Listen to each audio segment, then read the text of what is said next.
তো আমরা তো অনেক কিছু আপনাদেরকে বললাম। তো আমাদের প্রতিষ্ঠান সম্পর্কে তিনি কোনো কিছুই জানে না।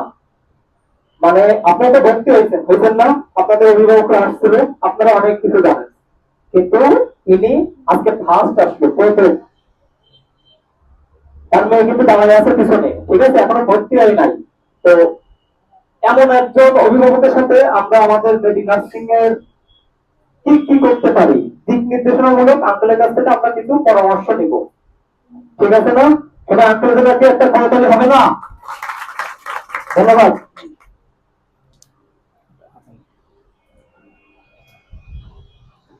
আসসালামু আলাইকুম।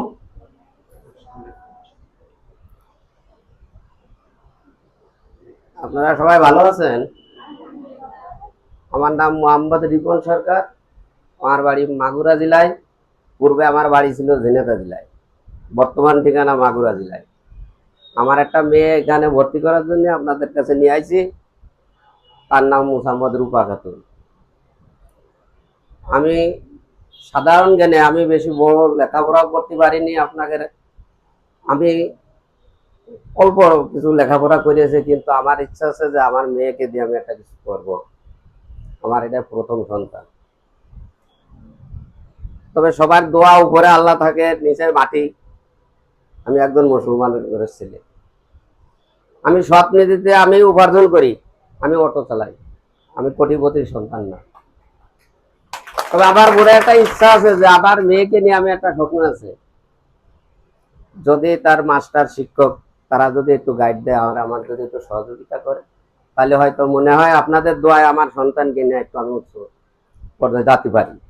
আমার কোনো নেই, সবই উপরওয়ালার ইচ্ছা।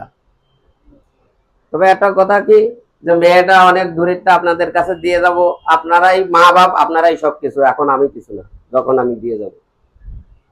তবে তার দিকে একটু খেয়াল রাখবেন। প্রত্যেকের বাপেরই বড় সন্তানের একটু মায়া বেশি থাকে।